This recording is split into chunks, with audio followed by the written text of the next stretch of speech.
안녕하세요. 저는 위닥트 자문의 사공정규입니다.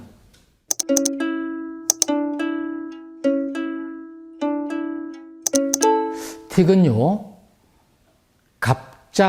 갑작스럽고 빠르게 나타나는 움직이는 동작이나 발생하는 음성 증상인데요. 좀 더 설명드릴게요. 틱의 동작이나 음성은 반복적입니다. 즉, 딱 한 번만 나타나는 게 아니고 계속 반복적으로 나타나는 거죠. 또 틱의 동작이나 음성은 불수의적으로, 다시 말해 자기 의지와는 무관하게 나타나는데요. 여기서 자기 의지와는 무관하게라는 말을 좀 더 디테일하게 살펴보겠습니다. 실제로는요, 자신의 의지로 틱 증상을 어느 정도 약간은 억제할 수 있습니다. 그러나 틱 아동이 틱을 통제할 수 있는 시간은 몇 초에서 몇 분 정도밖에 없고요. 아주 길게는 몇 시간까지 통제할 수도 있다고 합니다. 어떤 경우에는 수업 시간에는 참고 억제하다가 집에 와서 틱 증상을 폭발적으로 많이 보이기도 하는 사례도 있습니다. 잠시 참을 수는 있으나 참은 후에 틱 증상이 더 늘어나는 경우가 많지요. 예를 들면요, 이런 마치 우리가 딸꾹질이 날 때 우리가 의지를 갖고 잠깐은 그 딸꾹질을 참을 수 있잖아요. 그러나 계속 참지는 못하는 것과 같은 이치라고 보면 돼요. 틱은 동작으로 나타나면 이제 운동틱이라고 하고요. 음성으로 나타나면 음성틱이라고 하는데요. 하나 또는 소수의 근육만이 작용하면 단순 운동틱이라고 하고, 여러 근육이 동시에 작용하면 복합 운동틱이라고 하는데요. 제가 예를 들어 볼게요. 단순 운동틱의 예를 들면 눈을 깜빡이는 것, 이런 거죠. 복합 운동틱의 예를 들면 눈을 깜빡이면서 코를 실룩거리면서 목을 돌리는 일련의 동작이 함께 나타나는 경우죠. 또는 이제 수업 도중에 자리에서 벌떡 일어나서 손을 드는 행동으로 나타나는 경우도 있습니다.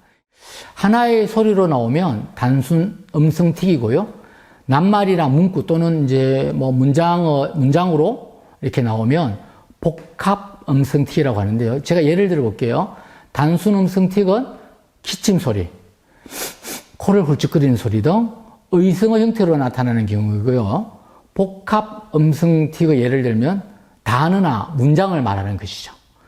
일부의 경우에는 이제 욕을 하는 외설정 형태로 나타나기도 합니다. 또 처음 틱 증상이 발생한 이후에 1년 이상 지속되지 않으면 이제 일시적 틱 장애라고 하고요. 틱 증상은 이제 호전과 악화를 반복하면서 1년 이상 지속되면 이제 만성 틱이라고 하는데요. 틱 증상이 1년 이상 지속되는 틱 증상 중에 한 가지 이상의 운동 틱과 한 가지 이상의 음성 틱이 병의 경과 중에, 즉 다시 말해서 운동 틱과 음성 틱이 둘 다 나타나면 이제 뚜레 장애라고 하는데요. 이 뚜렛이라는 용어가 좀 어렵잖아요. 사실은 1855년 틱 장애를 처음으로 학계에 보고한 질드라 뚜렛이라는 프랑스 의사의 이름을 따서 붙인 병명입니다.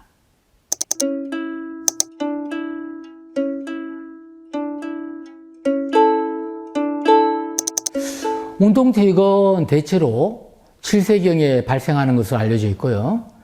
이제 음성틱은 11세경이나 이전에 주로 발생하는 것으로 알려져 있는데요. 틱은 상황에 따라서 또 개인 컨디션에 따라서 심해지기도 하고 악화되기도 합니다. 그러나 이제 틱 증상은 일반적으로 10세에서 12세가 이제 피크이고요. 16세가 되면 이제 많이 감소하고요. 20세가 되면 틱 환자의 70%에서 증상이 없어집니다. 또 20%는 증상이 상당히 완화되고요. 성인이 되어도 증상이 지속적으로 심각한 경우는 10% 미만입니다.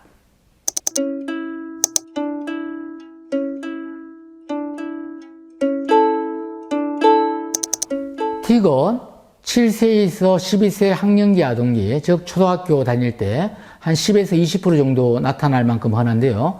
그러나 대개 일시적입니다. 일과성 틱이라고 하죠. 만성 틱 장애는 2에서 4%, 뚜렛 장애는 1% 정도로 나타난 것으로 알려져 있습니다.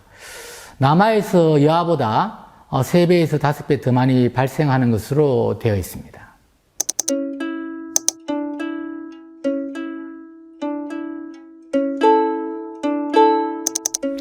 정신과적 질환의 원인은 일반적으로 생물, 심리, 사회적 원인으로 나눠서 보는데요. 틱장애는 이제 몸을 움직이는 운동신경을 통제하는 기저역의 운동신경에 대한 억제력의 이상이 발생하면서 특정 근육이 원하지 않는 동작을 반복적으로 만들어내는 질환으로 알려져 있는데요. 결론적으로 말씀드리면 틱장애의 주된 요인은 생물학적 요인인데요. 틱장애의 생물학적 요인 중 신경생학적 원인으로 보면 이 기지핵의 도파민이 과활성화되어서 틱과 같은 과도한 움직임을 유발하는 것으로 알려져 있습니다. 틱장애는 또 유전적 성향이 있는 질환인데요. 같은 증상을 보이는 형제 부모님이 있을 경우에 그 가능성이 높아지고요. 직계 가족에서의 만성틱 또래장애의 유병률은 15에서 53%로 일반 인구보다는 매우 높은 것으로 알려져 있고요.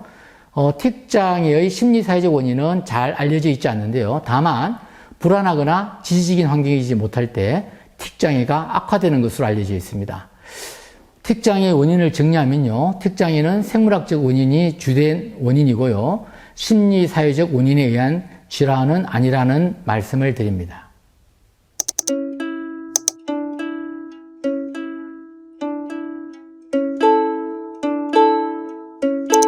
심하지 않은 틱이라면 틱 증상에 대해 의도적으로 무시하고 관심을 가지지 않는 것이 좋다는 말씀을 드립니다.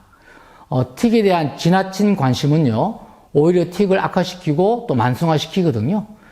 다시 말씀드려서 아동의 틱 증상을 문제시하지 않는 것이 좋습니다. 아동의 틱 증상을 문제시하지 않기에 동참해야 할 주요 대상은 부모님, 친구, 교사인데요. 틱 아동에게 틱 증상이 나타났을 때 멈추라고 이야기해서는 안 됩니다. 틱 아동에게 틱 증상이 나타났을 때 아동을 위로해서는 안 됩니다. 틱 아동에게 틱 증상이 나타났을 때 웃거나 놀려서는 안 됩니다. 또한 틱 증상을 문제시하지 않기에 동참해야 할 가장 중요한 사람은 틱 장애를 가진 아동입니다. 설사 주위 사람들이 틱 증상을 문제시하더라도, 예를 들면 친구가 자신의 틱 증상을 놀리더라도 수용해야 되는데요. 예를 들어 이렇게 설명하는 거죠. 누구나 딸꾹질이 올 수 있고 딸꾹질이 오면 쉽게 멈출 수 없고, 그러나 언젠가는 딸꾹질이 사라지는 것처럼 나도 근육에 또는 음성에 딸꾹질이 온 것이지만 언젠가는 사라질 거야 라고 의연하게 대처하는 방법을 가르쳐야 합니다. 만약 아동이 틱 증상으로 놀림을 받거나 틱에 대해 질문을 받게 된다면 아동이 이를 직접 설명할 수 있도록 교육되고 훈련되어져야 합니다. 틱 증상은 아동이 자신의 의도와는 무관하게 일어나는 것입니다. 틱 증상은 고의로 일부러 그러는 것이 아닙니다. 틱 증상은 나쁜 습관이 아닙니다. 그러므로 틱 증상에 대해 화를 내거나 야단을 치거나 벌을 줘서는 안 됩니다. 틱 증상은 스트레스에 민감함으로 정서적으로 불안을 조성하면 오히려 틱 증상이 악화됩니다. 틱 증상은 시험을 볼 때, 책을 읽을 때, 남 앞에서 발표를 할 때, 게임에 몰입하여 과도한 긴장이나 흥분을 할 때, 피곤할 때, 긴장될 때 악화됩니다. 잠을 잘 때나 한 가지 일에 집중할 때는 줄어듭니다.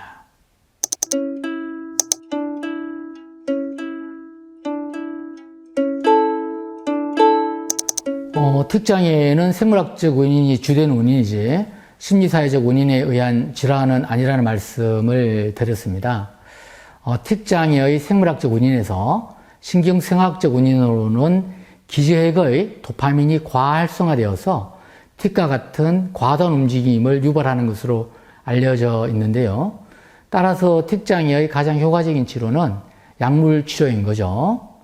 틱장애의 약물 치료는 기저핵의 도파민 과활성화를 경감시킬 수 있는 도파민 억제제를 주로 사용을 하는데요. 약물 치료를 하면 약 80%에서 틱 증상의 완화 효과를 볼 수 있습니다.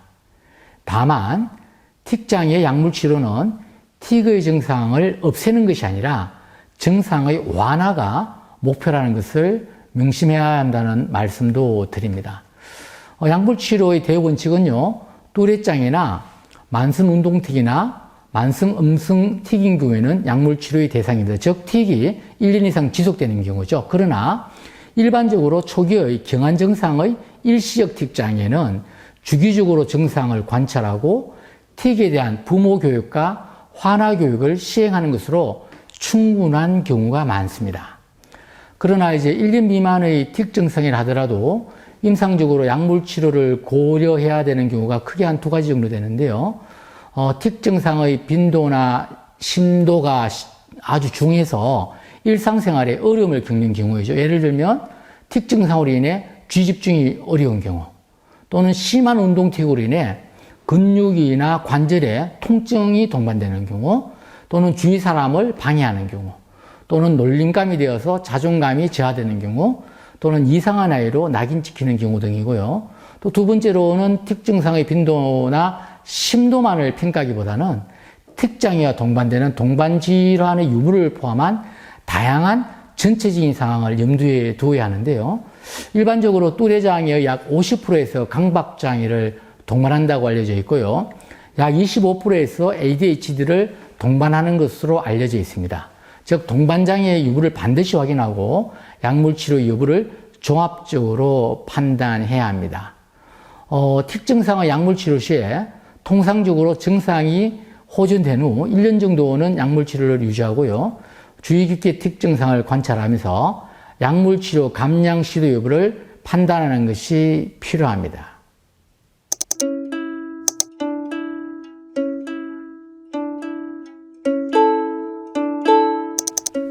틱장애 아동의 그 약물치료 외에 가장 중요한 것은 아동의 행동치료와 부모 교육인데요. 최근에 개발된 틱장애 행동치료 중에 습관 역전 훈련이라고 있거든요. Habit Reversal Training인데요. 이것이 가장 요즘 각광받고 있는 그러한 치료법 중에 하나입니다. 습관 역전 훈련은요, 틱에 연관되지 않는 근육에 긴장을 가해 문제가 되는 틱을 할 수 없게 하는 경쟁 반응을 통해서 틱을 억제하는 능력인데요. 다시 말씀드리면 경쟁 반응은 몇 분 정도 지속을 해야 돼요. 우선 최소한 1분간을 하셔야 되는데요. 운동틱과 기량적인, 즉 반대적인 작용을 하는 근육에 어떤 긴장을 가하는 것이죠. 예를 들어 볼게요. 눈 깜빡임의 운동틱이라면 자발적으로 천천히 눈을 깜빡이를 한다든지 정면을 응시한다든지 물체에 초점 맞추기를 하는 것이죠. 얼굴을 찌푸리는 운동이라면 오히려 얼굴을 펴는 양호흡수를 오므린다든지 하품을 해서 반대의 근육을 강화시키는 거죠. 손가락으로 움직이는 운동틱이라면 팔꿈치를 옆에 두거나 팔짱을 껴서 반대되는 근육을 강화시키는 것이죠. 발가락을 튕기는 운동틱이라면 엉덩이에 힘을 주고 발바닥을 지면에 누르는 것이죠. 머리를 끄덕이는 운동틱이라면 목 근육을 긴장시키고 아니면 눈을 고정하든지 어깨를 낮추고 긴장시키는 동안에 목을 곧게 이렇게 긴장을 하는 것이죠. 음성틱에 대해서는 입을 다물고 배에 힘을 주고 코로 천천히 호흡하는 것이 중요합니다. 습관 역전 훈련은 시간이 많이 걸리고 많은 노력이 필요합니다. 또한 복식호흡, 점진적 근육이완 기법, 자율이완 훈련 등 이완 훈련도 포함해서 한 번 훈련을 할 때 보통 한 60분 정도 하면 됩니다.